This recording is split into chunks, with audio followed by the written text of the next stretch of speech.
What's up, guys? This is lil'skunk. I'm just kidding. This is Nick with Ecig-City, and today I'm going to be doing a quick tutorial / review on the Pico Squeeze 2 by Eleaf. Will this device meet our expectations for a more on the higher end side, you can say, single battery regulated skunk?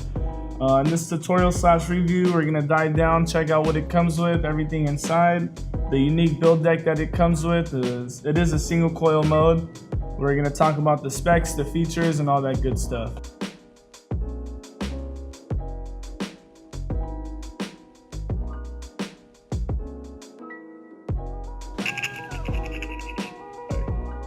Alright, so we're going to dive down, take a quick look at what comes inside the mod, first impressions, show you what's inside the box, and give you a closer look at the build deck and stuff like that. Right when you open it up, this thing looks really good. I have the red version here. I really like this color, the way it complements the stainless steel accents and everything. It's more of like it's not like a dull red, it's like got a nice pop to it. It's almost like a candy red, you can say. You have the beauty ring to go with the atomizer to match with the battery cap right here. Looks really good in my opinion. The stainless steel atomizer with the red drip tip.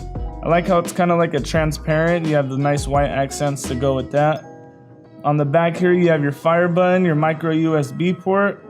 This is the skunk bottle right here. You just take this off, held on by magnets. You can just pull this out, unscrew this if you need to. A little bit bigger of an opening. And then when you put this back on, you gotta make sure you line up this with the back towards the mod to line up with the rod that comes out right there. And then just slide that up. Make sure it's nice and snug. Pop that bad boy back on. So right here, this is the battery. Inside, you'll see it's got a positive, and then right here will be a negative. So the battery goes positive down, which is, I guess you could say, the nipple top. That'll go inside the mod. Let's take off the top cap. You have the airflow here, which is adjustable. So as you can see, this is a different build deck right here. It's not your average build deck. It's pretty intricate. You have the 2 posts right here. This is set up for single coil only. You have the positive right here touching the center, and then you have the negative touching the sides. You have the airflow right here, which points straight down at the coil. And as you can see, when we take this off, they have 2 little indents on the build deck. So when you do your builds, you put your screwdriver or your drill bit, and it'll kind of just help you line up your build. And it'll go right in front of the airflow. I'm not sure if you can see that. It'll go right in front of the airflow. This is angled down to shoot straight at the coils. Give you good flavor, nice warm vape. There's the bottom right there. You have 2 Phillips screws. One holds the positive post, and then the other one is for the airflow, which you're not gonna need to mess with those. You see it's got the Eleaf 2 stamp right there, gold plated skunk post. Really nice features, looks really clean, simple. So this is a 18650/21700 battery. It fires all the way down to 1 watt and all the way up to 100. Right now I'm using a 21700. You get better battery life, especially if you like to run it at the higher wattage, or if you're a chain vapor, or it's just more convenient all around. Alright guys, so we're gonna do a quick tutorial on how to build the Pico Squeeze 2 by Eleaf. I'm gonna do 22 gauge Canthal. I'm gonna do about 8 wraps around the 8th drill bit. So I use a screwdriver. Just so it's a little bit easier for me, I'll hold it like this, and then I'll wrap it around that little wall part right there. That's 8 wraps right here. Pliers to straighten out the leads. With the Pico build deck, the way you'd want to do it is hold it up. So it has those indents like we said earlier. You want to hold it right about there. And then you'd want to cut it right by the post. Now that we cut our leads, just gonna kind of bend them in a little bit just to get them lined up. Loosen up the screws.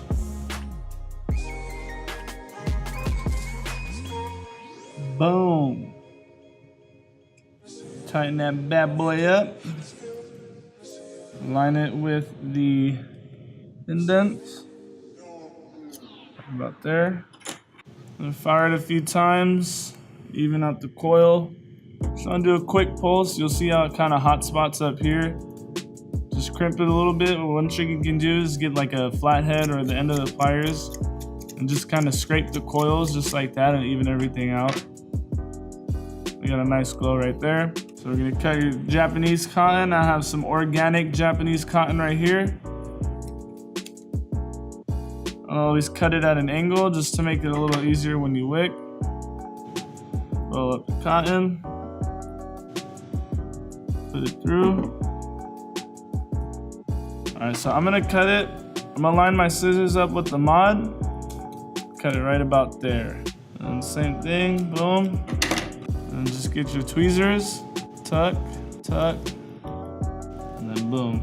And juice it up. Right here, I'm using Melon Twist E-Liquid, Watermelon Madness. Juice it up a little bit. I'll juice it a few times, fire it off, just to kind of break in the cotton a little bit. Everything seems like it's burning out pretty even. One more.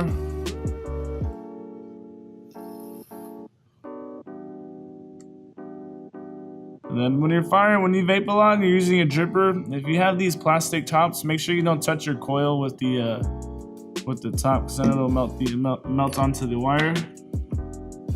I'm gonna line the airflow up right there. I'm gonna put that beauty ring on real quick. Oh, look at that.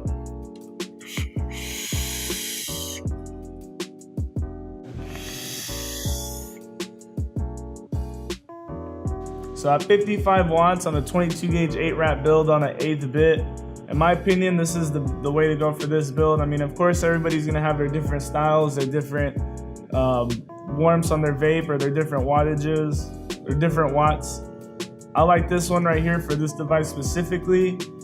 The flavor, incredible. The airflow, I have it wide open, but you know, a lot of people with if you have a cooler vape, you know, you're not running your watts as high, you close off the airflow, you make it a little bit tighter.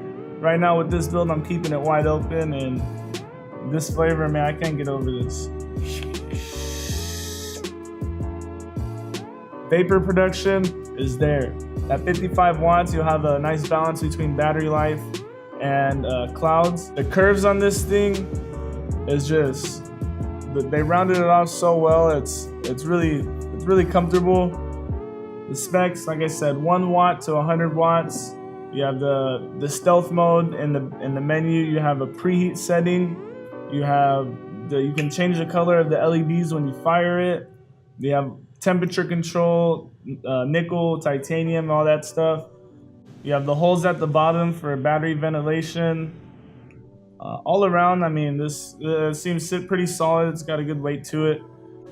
The atomizer, the Coral 2, is really shocked me. This is my first time building and vaping on it, and that really did shock me with the flavor, the way the airflow angles down at the coil, the build, the warmth from it, the flavor, everything on this. I was really shocked by this whole unit right here.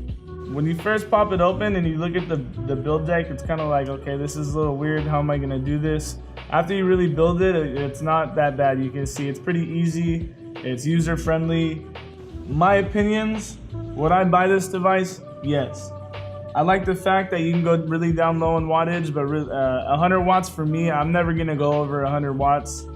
I don't, personally, it's just, you know, everybody's got different styles. I like to be anywhere from like 50 to 80 watts in my opinion. One negative thing is the fire button, which is kind of like a subjective thing. You know, everybody has their own style and opinion. It's not really a bad thing. It's just where I would place it would be the fire button. I would like it more on the side right here. And on the build deck, how when you put the leads in, you have to cut them prior. Sometimes when you do that, you kind of cut them too short or too long, which again isn't a big deal, but it'll just be a little bit easier that way, a little more user friendly. But other than that, it's still really easy to build. It's nothing too crazy, it's not too hard. The pros, I mean, this thing, just the looks right off the bat on this thing, it's just the accents, the trimming that it has with the stainless steel right here on the bottom and at the top, and then you have the red with the red drip tip. For the black one, it comes with the black drip tip. Yeah, I would definitely, I say I approve this message right here. Okay, guys, I approve. For the price point, affordable, the vape there, the quality, the sturdiness, the machining, everything they did on this, in my opinion, I would say, yeah, I would definitely buy this device right here. All right, guys, so that is it for the Pico Squeeze 2. Thank you guys so much for watching. If you guys have any questions or you want me to review or go over anything like that, just hit the comments below. Please like, comment, and subscribe. If you do like this item, you do want to purchase it, it is available at ecig-city.com. If you're in the Riverside area, you can check out our storefront, Ecig-City 4. Thank you guys for tuning in. We out.